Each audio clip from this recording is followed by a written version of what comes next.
Hey, what's up everyone? It's back for a tank guide video. So everyone in New World, they're gonna have a part of their progress where they're gonna have to do dungeon, and doing the random dungeon gonna help you just to get free gold and stuff like that. And today I'm bringing you a nice build just to do those random dungeon really quick. You can queue with it as a tank or as a DPS, and I really like queuing as a tank just to get the bonus coin.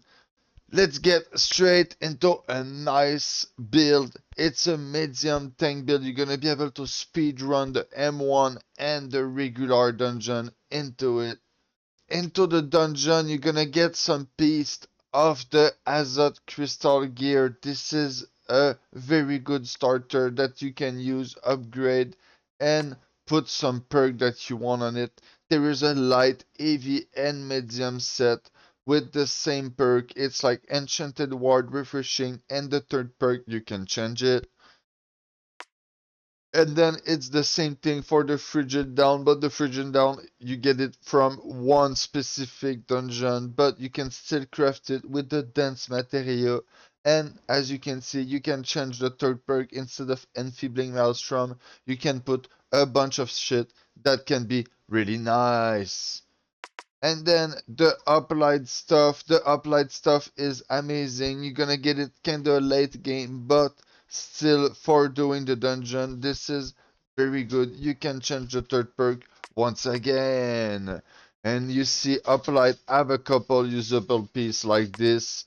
And then the artifact, I'm using Tumbler Feet Trap on this build because this is what I upgraded.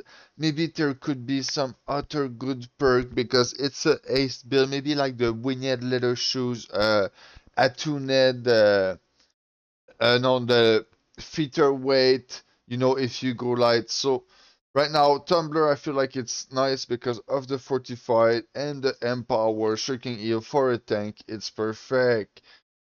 So I'm going with a great sword. It doesn't need to be Serenity. Serenity just have a great buff of Fortify.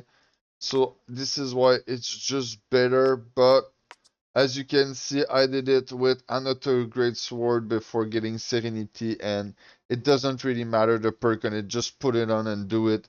The great sword, the reason why is just because the great sword have a really good aggro when you go with the ability like this, the Calamity Counter. Really, it's a wide pull, and at the same time there's some bleed into this build. It helps you to keep the aggro. And if you read this, this ability have some extra threat to the great sword. One of the best to keep the aggro and still have good movement. And then you get some burst when you get into the offensive stance right there, the path of onslaught, and you have the defensive stance. Make sure to know the difference between them and use all those perk well, because yeah, it's gonna change everything. So for the hatchet, it's a movement build that I use for PvP. You can use this instead if you're just like learning and you want a bit more of fortify that can help you. You can do great sword and hammer, great sword SNS, great sword hatchet. For me, great sword hatchet when it's a speed run, it's amazing. When it's the low level, when it's higher level mutation, I think the SNS giving empower to your teammate is gonna be amazing. And yeah, don't look at this build. This account did not really tank dungeon for the moment. So if you put 350 con and the rest into strength, you're gonna be into a sweet spot because of the grit. And if you get the 33% on the stamina regen, it's gonna help you dodge more, so you're gonna be able to tank more hit. So this is amazing, a big thing. So right now I have a PvP ad chat. You could change the penetrating empower for something better for PvE, like disdain infliction. I have vicious to attunement, stuff like that, you know.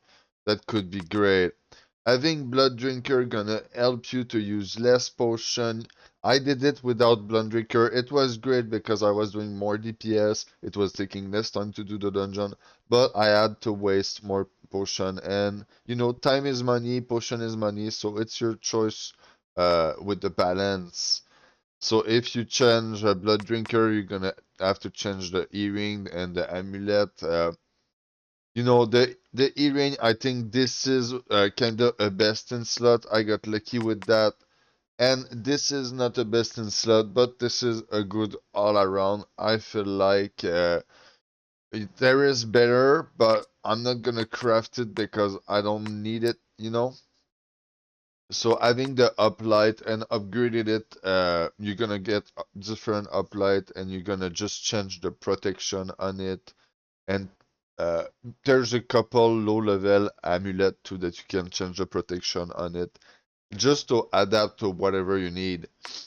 So I used detonate recently a lot into those because it just gives me speed and DPS, but you can go with stone form or vines, both are pretty nice.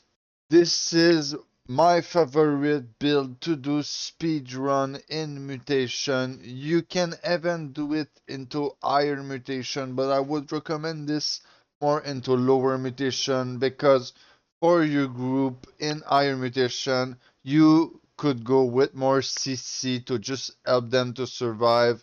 Maybe more buff and debuff for your allies, like some rend from the armor as example, and leadership from the sword and shield.